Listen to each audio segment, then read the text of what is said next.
வார விடுமுறை காரணமாக நீலகிரி மாவட்டத்திற்கு சுற்றுலா பயணிகள் படையெடுக்க தொடங்கியுள்ள நிலையில் இ பாஸ் நடைமுறை காரணமாக தமிழ்நாடு, கேரளா மற்றும் கர்நாடகா எல்லையில் கடும் போக்குவரத்து நெரிசல் ஏற்பட்டுள்ளது. இது தொடர்பான முழு விவரங்களோடு இணைகிறார் நமது செய்தியாளர் சுரேஷ். வணக்கம் சுரேஷ், எவ்வளவு தூரம் இந்த போக்குவரத்து பாதிப்பான ஏற்பட்டிருக்கிறது? முழு விவரங்கள்.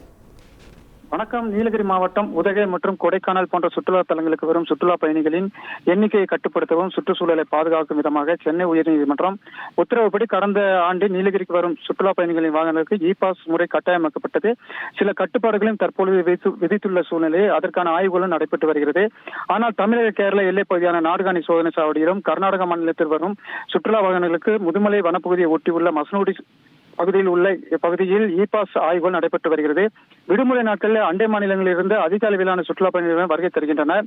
அது மட்டுமின்றி இன்று வார விடுமுறையை அடுத்து அதிக அளவிலான அண்டை மாநில சுற்றுலா பயணிகள் வருகை தந்த நிலையில் சில நேரங்களில் இ பாஸ் செயலியின் சர்வர் பிரச்சனையும், நெட்வொர்க் பிரச்சனையும் மற்றும் பணியாளர்களின் எண்ணிக்கை குறைபாடும் இருப்பதால் அண்டை மாநில சுற்றுலா பயணிகளிலிருந்து வரும் சுற்றுலா பயணிகளின் கடும் பாதிப்பு அடைந்துள்ளனர். இதனால் நீண்ட நேரம் சுற்றுலா பயணிகள் வாகனங்கள் அணிவகுத்து நிற்கின்றன. குறிப்பாக மசனகுடி பகுதியில் ஆய்வு நடைபெற்று வரும் சூழ்நிலையில் முதுமலை வனப்பகுதியில் பல கிலோமீட்டர் வாகனங்கள் அணிவகுத்து நிற்கின்றன. அதிக அளவிலான வனவிலங்குகள் சாலை ஓரங்கள் நடமாடும் சூழ்நிலையில் குறிப்பாக சாலையை கடக்கும் நேரத்தில் யானைகள் போன்ற வனவிலங்குகளால் சுற்றுலா பயணிகளுக்கு ஆபத்து ஏற்படும் சூழ்நிலை நிலவி வருகிறது. அதேபோல் நாடுகாணி பகுதியில் மாநில எல்லைகளில் சுற்றுலா பயணிகள் நீண்ட வரிசையில் வாகனங்களில் காத்து கிடக்கும் அவல நிலையும் ஏற்பட்டுள்ளது. இதனால் சுற்றுலா பயணிகள் கடும் பாதிப்புக்கு உள்ளாகி உள்ளனர். உங்கள் விவரங்களுக்கு நன்றி சுரேஷ். தந்தி டிவியை உங்கள் கேபிள் டிவி ஆபரேட்டரிடம் இலவசமாக கேட்டு பெறுங்கள்.